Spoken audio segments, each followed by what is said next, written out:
The first of two editions of Harvey's Hot Takes with Bryan Hayes, host of the very popular Overdrive radio show on TSN Radio Toronto. You can also get it in podcast form wherever you get your podcasts. Bryan, the Blue Jays, Sunday night, signed Vladimir Guerrero Jr.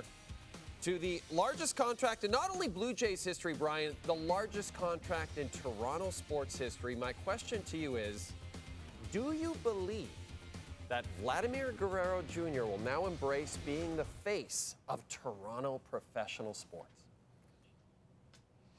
Well, I think the Blue Jays are certainly banking on that, and I sure hope so, because really Toronto is his oyster now, Jay. He has been afforded an opportunity that very few athletes are ever afforded. He has a 15-year runway to mold his legacy, and I think in order for him to get to that point, where he is Mr. Blue Jay, or furthermore, Mr. Toronto, and I think that opportunity is here for him. It's available to him. That includes Maple Leafs and Raptors and Argos and members of Toronto FC. This guy could be a member of this organization for 25 years if he gets to the finish line of this contract. He'll be playing for the team for 20 years.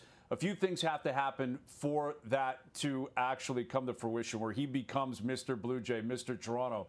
I think on one front, it's actually what is going to happen off the field, because I think if you're going to be the face of Toronto sports, you also have to be the voice of Toronto sports. And I think obviously that's been difficult for Vladdy at times because of the language barrier, English not being his first language.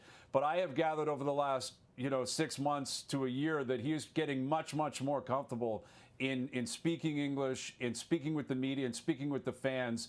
And what I mean by that is when major events take place, whether they're positive or negative, whether they're triumphant or tragic, if you're the face of the franchise or face of Toronto sports, you have to speak on those events. You have to be comfortable in a position where you can speak your mind freely and give your opinions on different topics. And it's not every single day. It's not something that Vladdy is expected to do every single day. But again, if they win, you got to be out there speaking. If you lose, you got to be out there speaking. I'm very curious to see how he takes on that opportunity moving forward, again, as he gets more and more comfortable with the English language and with connecting with the media and the fans.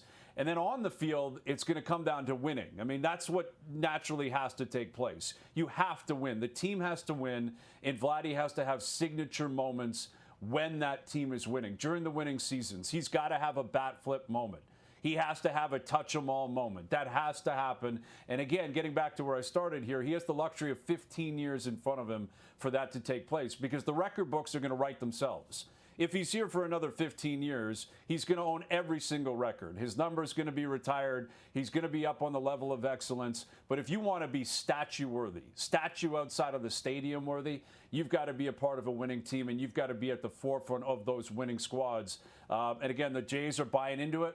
They're investing $500 million into that legacy being built, and I think he has that capability. I think he's got a bigger-than-life personality. I think he loves being a Toronto Blue Jay, and that goes a long, long way. There's always been an inferiority complex when it comes to Toronto sports fans, especially with the Blue Jays and the Raptors, that players are going to want to go to New York or L.A. or Chicago or Miami. Vladdy said, I want to stay here. And sure, they paid him a lot, but he committed to that. I want to be a Blue Jay. I'm going to be a Blue Jay, and that's exactly what's going to happen.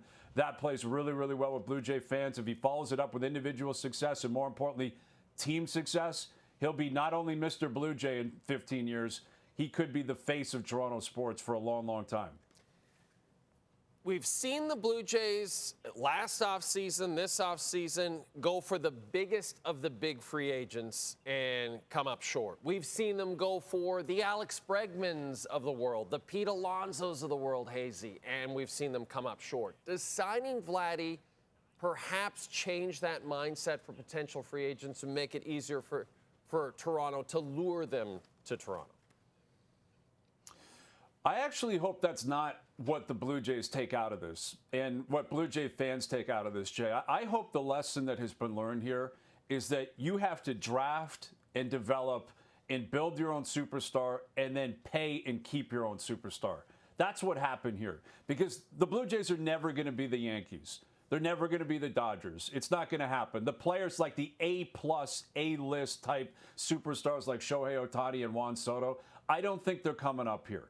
But what I think this can symbolize is that this franchise is going to spend money, and you can get the B and B plus free agents. And the best way in order to do that is not just to have Vladdy, but build with and around Vladdy and win. You have to have a winning program. So I do think them keeping Vladimir Guerrero Jr. will help them in terms of that sales pitch, because what they're going to tell possibly the Bregmans of the future and other players of that ilk, we're in it to win it. We are committed to winning, and we are going to spend money in order to do so. So again, the Sotos and the Otanis, the Aaron Judge types, those guys aren't coming up to Toronto. I don't believe it. It's never happened over 45 years. I don't think it's going to happen in the next 45 years. Can you get the Kevin Gosmans? Yes. The George Springers? Yes. The Hyunjin Ryus? Yes, you've already done that. You have to continue to do that. But I think the message here for Blue Jay fans, and most importantly for the front office in Toronto and the owner in Toronto, is you got to make sure the farm system is ready to pop.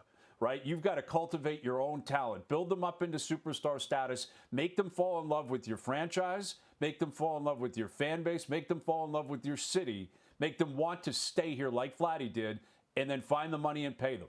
That's the best way to build a successful franchise in Toronto moving forward. So I hope this doesn't launch Blue Jay fans into some delusional world where they think the next superstar free agent's coming up here just because Vladdy's here. I don't buy it. I don't think that's going to happen.